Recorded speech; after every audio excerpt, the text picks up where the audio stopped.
What's going on this week in Nerf?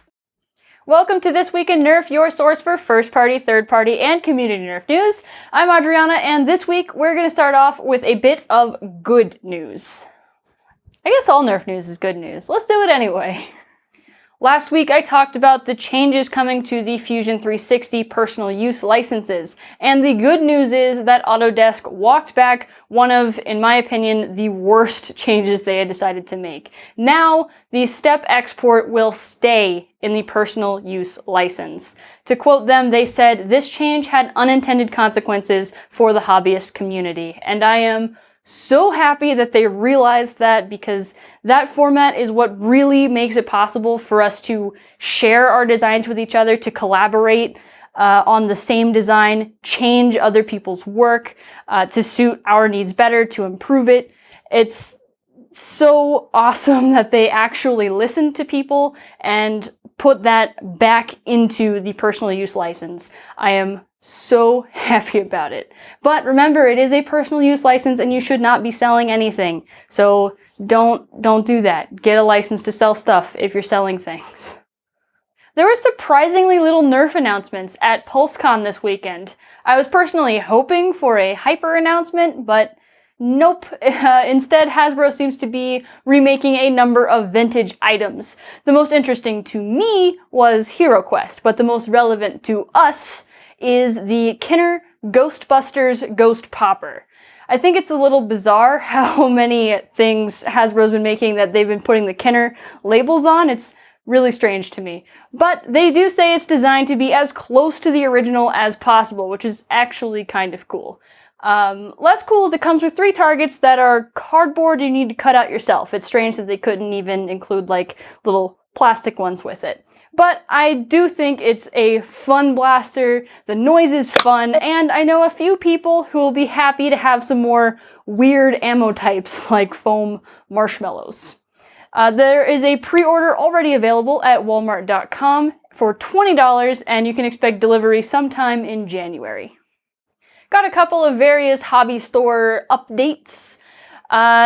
The K25 is my favorite spring, and now Silverfox Industries created the SF25 that has the same dimensions with a lighter feel and a 5 to 10 FPS boost in performance depending on, which blaster you put it in and all that.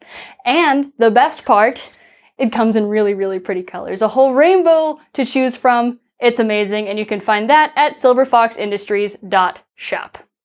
And then there are Aeon Pro Bits from Drac. He has 2 different options for upgrade spring. There is an 8 kg spring that lowers the performance to 120-ish, because it does shoot pretty hard stock, and a 14 kilogram spring that should bump performance up to about 160 FPS.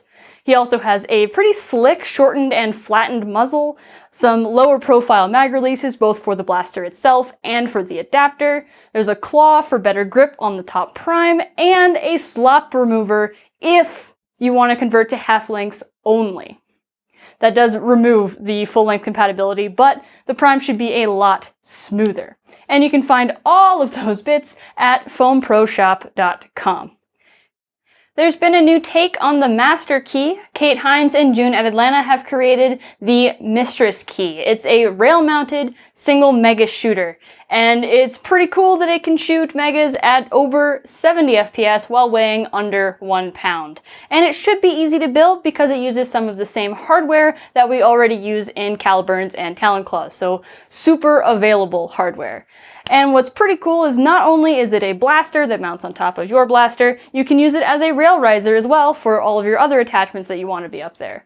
It's always good to have more options for things like shield busting or special zombie slaying, and this seems like a pretty good option for that. They'll have a store ready in a few weeks, but for now there is a Google order form or a download on Thingiverse. Links to all of that is in the description. Some more blasters from the Halo universe are coming into physical form in our hands as Nerf blasters.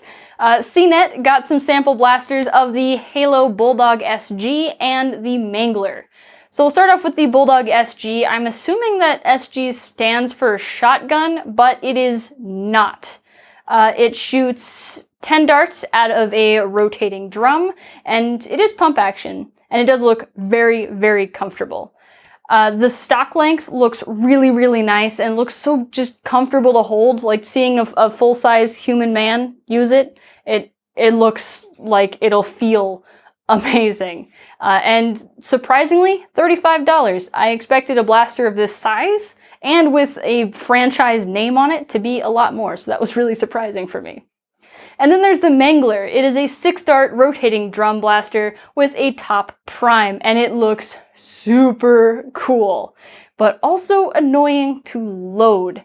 After you put the drum covers on, there's only room for 1 dart on each side of the blaster to load it, and it looks also very difficult to get your fingers in there to turn the drum to put more darts inside of it.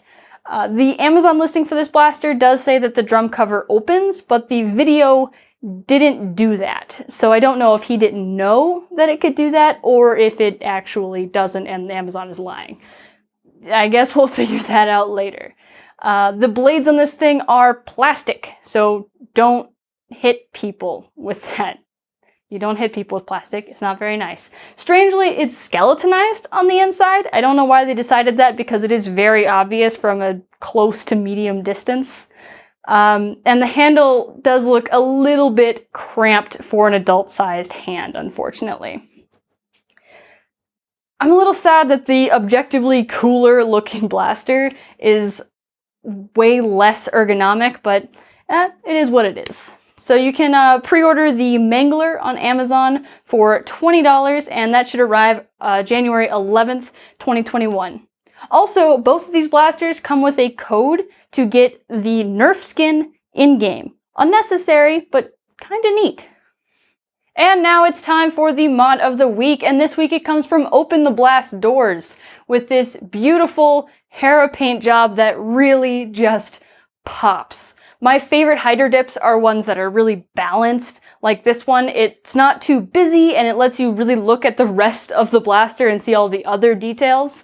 I love the urban themes. So you've got the metal, you've got the graffiti and the caution. It's really, really, really cool. And rewired for 3S like all rival blasters should be.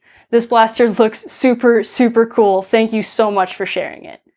And that's all the news I have for you this week. Thank you so much for watching. As usual, the links to everything that I talked about are down in the description, so you can check all of that out. And while you're down there, there's the subscribe and the like and all of the other things that everyone tells you to click on. You know how to use YouTube. You're on it.